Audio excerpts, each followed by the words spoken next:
Okay, Quad Encoder number 2 program is finished. What's great about that is now we're going to take that part and make it so that we can repeat this process over again so we can gather information. This is going to gather, when the encoder is 360, it's going to grab that information, so we're going to test constantly what that value is.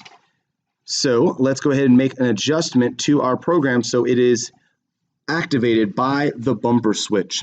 First thing we need to do is check our variables. Double check in globals that you've got long encoder there. Double check in variables local, you have integer bumper. We'll start with the value of 0. Now we're going to add things starting from the very, very top. We're going to add a while statement because we're going to add the button. So we're going to do a while 1. That's going to be our loop to always check. We're going to add the bumper switch. Drag the bumper switch in there, bumper, and we're going to retrieve that to bumper.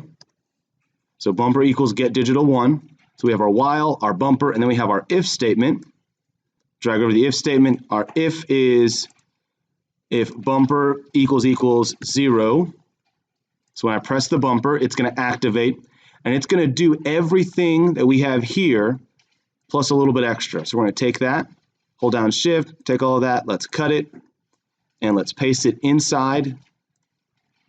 Okay, we're going to do a couple little things to change it up. So the first thing we're going to do after the if statement is add a wait.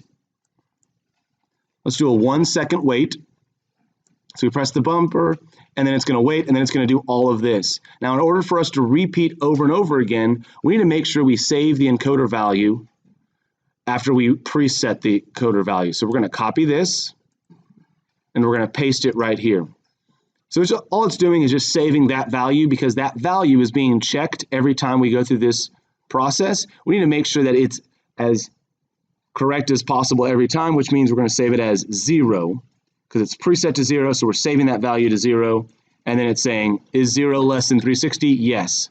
If you would have done this program and tried it again, pressing the bumper, you'd have 360, and 360 is not less than 360, so it would skip this the second time.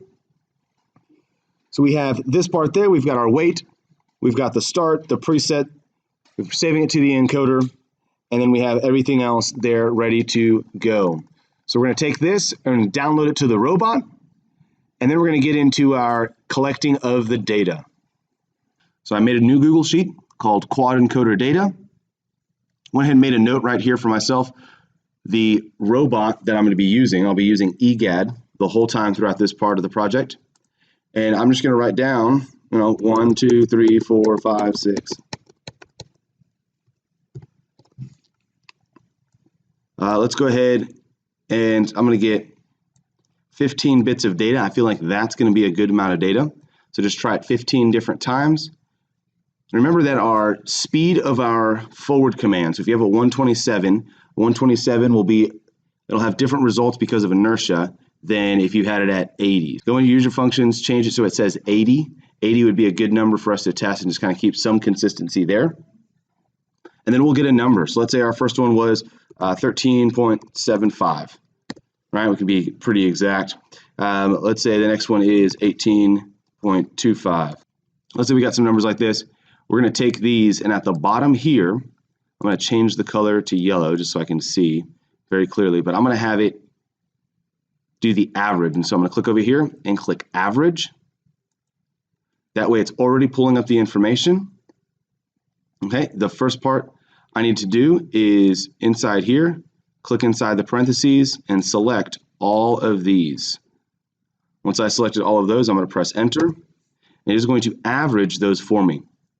In order to make sure that I keep my sig figs, I'm going to select all of these. I just held down shift and click on the top one and make sure that we've got decimals. So we'll go with a number there, and we've got 2 decimal places. You can increase the decimal places or decrease them. There. So now we're going to be able to have 15 bits of information. As we type in more information, it's going to give us an average. It's going to update it as we go. So this is going to be our collection of data. Every person's going to do this, and then we're going to have that information. And this part in yellow down here will be our important variable that we're going to use for later on.